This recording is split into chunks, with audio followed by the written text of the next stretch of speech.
আছে যেন আমরাও মদিনায় যাইতে পারি। জোরে বলেন সুবহানাল্লাহ।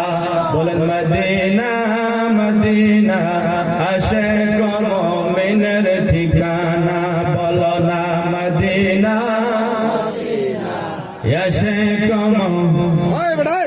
দিদার চেয়ে কাঁদো তোমরা, দিদার চেয়ে কাঁদো তোমরা, হও না নবীর দেওয়ানা মদিনা আশিক মুমিনের ঠিকানা, বলো না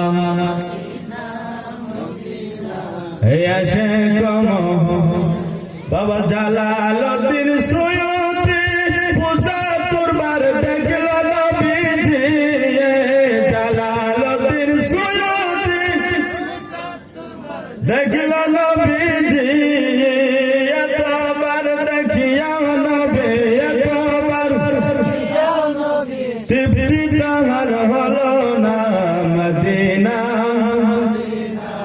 আশিক মুমিনের ঠিকানা, বলো না মদিনা আশিক মুমিনের ঠিকানা। জোরে বলেন কথা ঠিক কিনা? হযরতে সুলাইমান আলাইহিস সালাতু সালাম একদিন তিনার ফৌজকে নিয়ে একটা গবেষণা করলেন। এই দুনিয়ার ভিতরে 4 জন বাদশা, বড় বাদশা হয়েছে, সারা দুনিয়ার বাদশা হয়েছে কয়জন বাদশা? জোরে বলেন কয়জন বাদশা? আমরা তো শুধুমাত্র অল্প নাংলির চর পায়ে বাহাদুরি করি, কিন্তু 4 জন ব্যক্তিকে সারা দুনিয়ার বাদশা হতে দিয়েছিল আল্লাহ তাবারক ওয়া তাআলা। তার ভিতরে 2 জন হলেন মুসলমান, 2 জন হলেন কাফের। তার ভিতরে একজন মুসলমানের ভিতরে হলেন হযরতে সুলাইমান আলাইহিস সালাম। হযরতে সুলাইমান আলাইহিস সালাম তিনার সিপাহী নিয়ে, তিনার মানুষদেরকে নিয়ে একটা গবেষণা করলেন। আমি সারা দুনিয়ার মধ্যে একটা সফর করব, সারা পৃথিবীর ভিতরে একটা ঘোরাঘুরি করব। সমস্ত মানুষ নিলেন তিনার সিংহাসন। হযরতে সুলাইমান আলাইহিস সালামকে আল্লাহ এমন পাওয়ার দিয়েছিলেন, সিংহাসনের ভিতরে বসার পরে যদি আপনি হাওয়াকে এবং কি বাতাসকে এবং কি মেঘকে ডাক দিতেন, হযরতে সুলাইমান আলাইহিস সালাম, হে মেঘ, আমি এখন সিরিয়া থেকে আরবের মধ্যে যাইতে চাই, চীনের মধ্যে যাইতে চাই, আপনার পাকিস্তানে যাইতে চাই। সঙ্গে সঙ্গে মেঘ এসে হযরতে সুলাইমান আলাইহিস সালামকে সিংহাসন সহ উঠাইয়া নিয়ে চোখের পলকে পাকিস্তানে পৌঁছায় দিত। জোরে বলেন সুবহানাল্লাহ। হযরতে সুলাইমান আলাইহিস সালাম এবার সারা দুনিয়ার মধ্যে সফর করতে আছে। সফর করতে করতে যখন মদিনার সীমান্তের ভিতরে পৌঁছে গেল, আশেপাশে উলামায়ে কেরাম আছে, আম্বিয়ায়ে কেরাম আছে সেই যুগের, এবং কি জিন্নাত সিংহাসনের 2 পাশে দাঁড়িয়ে আছে জিন্নাত পরীরা। হযরতে সুলাইমান আলাইহিস সালাম ঘুরতে ঘুরতে ঘুরতে ঘুরতে মদিনার সীমান্তের ভিতরে গেলেন। যাওয়ার পরে হযরতে সুলাইমান আলাইহিস সালাম ডাক দিয়ে বলতেছে, বাবারা, এবার আমার সিংহাসনটা একটু জমিনের মধ্যে নামাও, আমার সিংহাসনটা জমিনের মধ্যে নামাও। সিংহাসন জমিনের মধ্যে নামানো হলো। হযরতে সুলাইমান আলাইহিস সালাতু সালাম সবাইকে হুকুম দিলেন, বাবারা, এই জমিনটা তোমরা পায়ে হেঁটে পার করো, পায়ে হেঁটে পার করো, পায়ে হেঁটে পার করো। সবাই হুকুমের তামিল করলেন। করার পরে যখন ওই পারে মদিনার ওই দিকে চলে গেলেন, যাওয়ার পরে হযরতে সুলাইমান আলাইহিস সালাম সিংহাসনের ভিতরে বসলেন। বসার পরে একজন জিজ্ঞাসা করলেন, হুজুর, এত জমিন, সারা জমিনের ভিতরে আপনি সিংহাসনের মধ্যে আরোহণ করলেন, সিংহাসনে বসে বসে সফর করলেন, এখন এই জমিনটা, এই জমিনে তো কিচ্ছু না, এই জমিনটা একটা রেগিস্তান এলাকা, জঙ্গল আছে, বাড়ি নাই, মানুষ নাই, কিচ্ছু নেই, আপনি কি জন্য পায়দল হেঁটে হেঁটে চললেন, কষ্ট করে কি জন্য চললেন? এবার হযরত সুলাইমান আলাইহিস সালাম ডাক দিয়ে বললেন, বাবারা শোনো, এই জায়গাটা তোমরা এখন জঙ্গল দেখতে আসো, এই জায়গার মধ্যে জঙ্গল দেখা যায়, কিন্তু এই জায়গার মধ্যে এক সময় আসবে, একটা শহর কায়েম হবে, যেই শহরের নাম হবে মদিনাতুল মুনাওয়ারা। জোরে বলেন সুবহানাল্লাহ। ও শহরে মুহাব্বত জাহাঁ মুস্তাফা হ্যায়, ও শহরে মুহাব্বত জাহাঁ মুস্তাফা হ্যায়, ওহি ঘর बनाने को दिल चाहता है, वही घर बनाने को दिल चाहता है, इजाजत अगर दो तो जामे शहादत, इजाजत अगर दो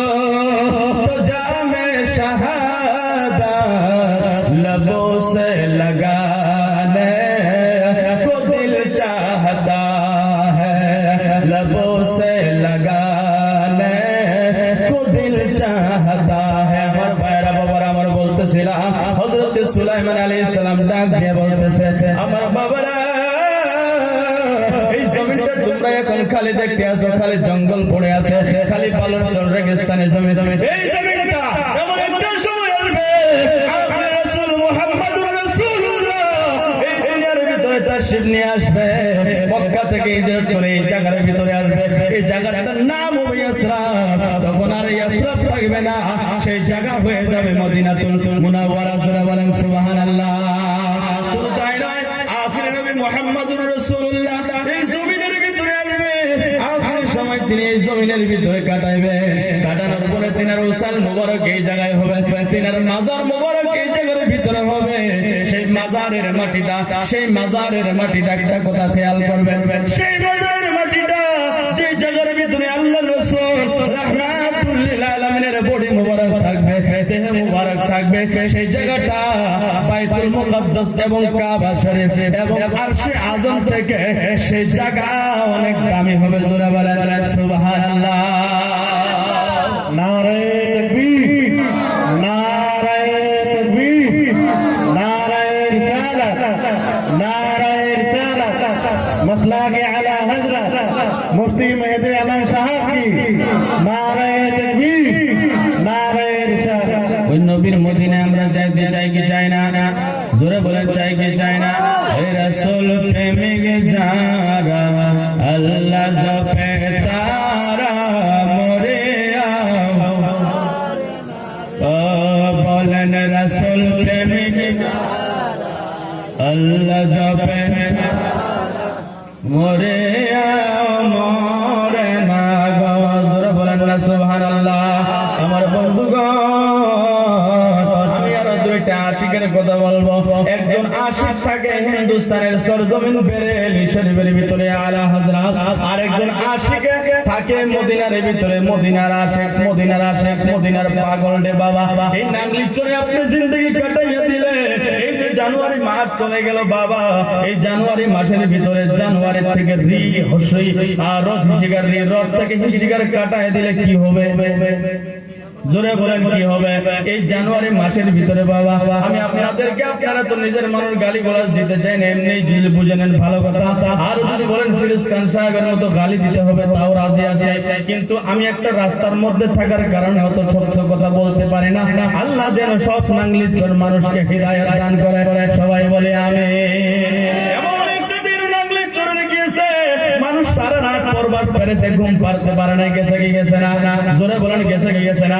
হাতে দাও ফালানিয়া, রাত দিন 24 ঘন্টা কোনো কাছারের তলে এমন একটা জায়গার মধ্যে আমরা রাত জেগেছে। আজকে জলসার প্যান্ডেলে মানুষ না, আপনার কিয়ামতের ময়দানে আপনার কি হিসাব হবে? বাবা জিন্দেগি গুনার মধ্যে কাটাইলেন, এখন একটু আসেন আমরা নেকির দিকে যাই। কোনদিন জানে আজরাইল আসবে, আজরাইল এসে আপনার রূহটা নিয়ে যাবে। এই রূহটা নিয়ে যাওয়ার পরে আপনার আর কিছুই নাই। জোরে বলেন কথা ঠিক কিনা? কার ভরসায় আছো রে মন, কিসের করো আশা? এত সাথের পাখি একদিন ভেঙে যাবে তোমার ভাষা, ঠিক কিনা? ও তুমি